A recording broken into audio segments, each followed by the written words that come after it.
السلام عليكم ومرحبا بكم معايا في فيديو جديد اللي غيكون اكيد كالعاده عباره على وصفه سهله سريعه ومبسطه ايضا.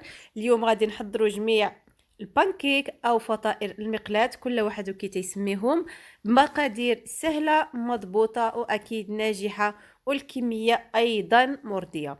بالنسبه لهذه الوصفه فغادي نستعملوا فيها 3 البيضات، 300 ملل حليب، 300 غرام دقيق، جوج خمارات حمر، جوج سكر الفانيلا، وجوج معالق كبار نتاع السكر، وجوج معالق كبار من الزبده المذابه، وقبيصه صغيره ديال الملح.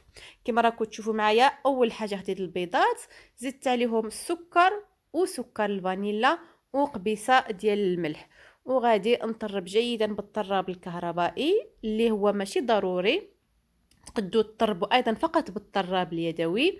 غادي نطربهم جيدا حتى يتضاعف الحجم ديالهم على هذا الشكل هذا. كما راكم تلاحظوا كيجي مهوي. وغادي نضيف الحليب اللي كيكون حتى هو بدرجه حراره المطبخ، وغادي نخلط واحد شويه فقط بالطراب اليدوي حتى يندمج. وغادي نبدا نزيد في الدقيق اللي غادي نقسموه على نصفين. في الاول غادي نزيد النصف الاول وغادي نمزجو جيدا بالطراب اليدوي فقط حتى يندمج لي مزيان مع الخليط ويولي عندي واحد الخليط املس. عاد ديك الساعه غادي نزيد النصف الثاني وغادي نزيدو تدريجيا مع الخلط حتى يندمج كليا. دابا غادي نزيد الخماره. في الاول قلت لكم جوج خمارات الزا من فئه 7 غرام، انا عندي هاد الخماره هذه فيها 15 غرام، عليها استعملت غير وحده. غادي نزيدها ونمزج جيدا بالطراب اليدوي حتى تخلط مزيان.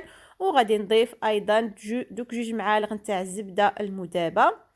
هكا نكون ضفت جميع العناصر المذكوره في الاول. غادي نخلط جيدا ونخلي هاد العجينه ترتاح واحد 5 دقائق، عاد ندوز نطيبها.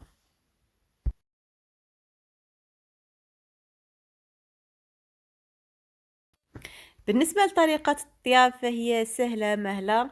كما تلاحظوا هنايا خديت مقلاة اللي تكون ما كتلصقش، دهنتها واحد شويه بالزبده، وكناخذ مقدار مغرفه وحده هكا كنديرها في المقلاة وكنستناها حتى كطيب من الجهه التحتانيه، عاد كنقلبها باش كطيب من الجهه الفوقانيه. كما تلاحظوا راها العجينه كتجي هائله وراها كدير فقاعات ملي كطيب، وكيخرج البانكيك ديالها او الفطائر تاع المقلاة كيخرجوا هشين بزاف. ان شاء الله تجربوهم وينالوا اعجابكم. كنستمر بهذه الطريقه هذه حتى نكمل كاع الكميه ديال العجينه اللي عندي. وبالنسبه للتقديم فكل سيده كتفنن على حساب الرغبه ديالها وعلى حساب المتوفر وعلى حساب الذوق ايضا اطفالها. بالنسبه لي انا درت في وسطهم نوتيلا او شوكولاته الدهن، اي شوكولاته متوفره عندكم تقدروا ديروا حتى الكونفيتور، العسل ايضا، ومن الفوق زينت شويه بالكراميل، وغادي نزين ايضا بشويه نتاع كريمه الخفق.